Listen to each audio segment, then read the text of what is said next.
SIR అసలు లక్ష్యం ఓటర్ల జాబితా శుద్ధి చేయడమేనా లేక ఓట్ల తొలగింపా?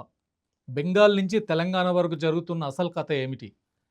బీహార్లో 65 లక్షల ఓట్లు, పశ్చిమ బెంగాల్లో 90 లక్షల పైగా ఓట్లపై వివాదం. ఇప్పుడు తెలంగాణలో దాదాపు 90 లక్షల మంది ఓటర్ల డేటాలో అనామలీస్ అంటే తప్పులు వ్యత్యాసాలు ఉన్నాయని ఎన్నికల సంఘం చెప్తోంది. ఇది నిజంగా ఓటర్ల జాబితా శుద్ధి చేయడం కోసమా లేక కొందరిని లక్ష్యంగా చేసుకుని ఓట్లను తొలగించే ప్రక్రియనా? ఈ ప్రశ్న ఇప్పుడు దేశవ్యాప్తంగా చర్చనీయాంశంగా మారింది. బెంగాల్లో ఏం జరిగిందో మనం చూసాం. 2026లో పశ్చిమ బెంగాల్లో ఎన్నికల తర్వాత తృణమూల్ కాంగ్రెస్ సుప్రీంకోర్టును ఆశ్రయించింది. ఇందులో వారి ప్రధాన వాదన ఏమిటంటే అనేక నియోజకవర్గాల్లో తొలగించిన ఓట్ల సంఖ్య విజేతకు వచ్చిన గెలుపు మార్జిన్ కంటే ఎక్కువగా ఉందని, కొన్ని చోట్ల వేలాది ఓట్లు తొలగించగా గెలుపు మాత్రం కొన్ని వందలు లేదా కొన్ని వేల ఓట్లతోనే జరిగిందని తెలుస్తోంది. గతంలో సుప్రీంకోర్టు ఇలాంటి సందర్భాల్లో ఎన్నికల ఫలితాలను సవాలు చేసే పిటిషన్లను పరిశీలించవచ్చని పేర్కొంది.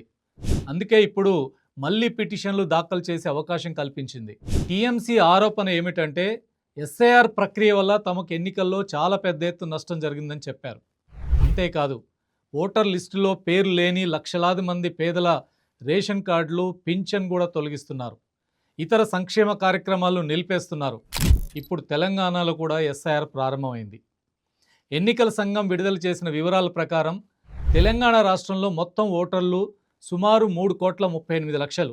వీరిలో 99,64,000 మంది 2002 రికార్డులకు మ్యాప్ కాలేదు.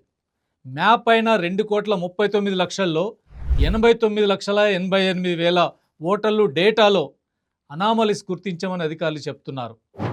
ఈ అనామలీస్ అంటే ఒకే తల్లిదండ్రులకు చెందిన పిల్లల వయసులో అసాధారణ తేడాలు ఉండడం, తండ్రి పేరు స్పెల్లింగ్ మారడం, 2002లో భర్త పేరు ఉండగా ఇప్పుడు తండ్రి పేరు ఉండడం, వయసులో తేడాలు, బంధుత్వ వివరాల్లో మార్పులు, మొత్తం 11 రకాల వ్యత్యాసాలను అధికారులు గుర్తించినట్టుగా చెబుతున్నారు.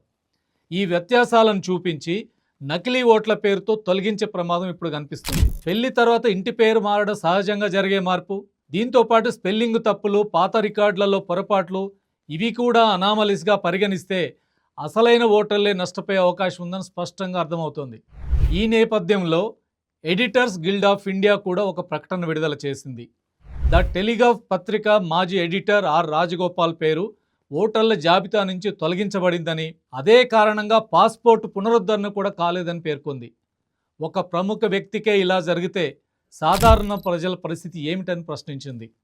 అయితే ఎన్నికల సంఘం మాత్రం ఎస్ఐఆర్ ఉద్దేశం నకిలీ ఓట్లు, చనిపోయిన వారి పేర్లు, ఒకే వ్యక్తికి బహుళ ఓట్లు, వాటిని మాత్రమే తొలగిస్తామని స్పష్టం చేస్తుంది. అర్హులైన ఒక్క ఓటర్ను తొలగించే ఉద్దేశం లేదని కూడా చెబుతోంది. ఇంటింటికి సిబ్బంది వెళ్ళి ధృవీకరణ చేస్తారని, అభ్యంతరాలు చెప్పుకునే అవకాశం కూడా ఉంటుందని అధికారులు వెల్లడిస్తున్నారు. అయితే రాజ్యాంగ నిపుణులు, ప్రతిపక్ష పార్టీలు, పౌర సంఘాలు మాత్రం కఠినమైన డాక్యుమెంటేషన్ ఉండడం, తగినంత సమయం ఇవ్వకపోవడం వల్ల పేదలు, వలస కార్మికులు, మైనారిటీలు, వృద్ధులు ఇలాంటి అనేక వర్గాలు తీవ్రంగా నష్టపోయే ప్రమాదం ఉందని హెచ్చరిస్తున్నాయి. గల్ఫ్ దేశాల్లో ఉన్న 15 లక్షల మంది కార్మికుల పరిస్థితి ఏమిటి అనే ఆందోళన వ్యక్తమవుతుంది. ఇది ఒక రకంగా ఎన్ఆర్సీ తరహా ప్రక్రియగా మారినట్టుగా కనిపిస్తోంది. అంతిమంగా ప్రశ్న ఒకటే, ఎస్ఐఆర్ వల్ల నిజంగా నకిలీ ఓట్లు తొలగుతాయో లేదో కానీ అసలైన ఓటర్లే జాబితా నుంచి తొలగిపోయే ప్రమాదం కనపడుతుంది.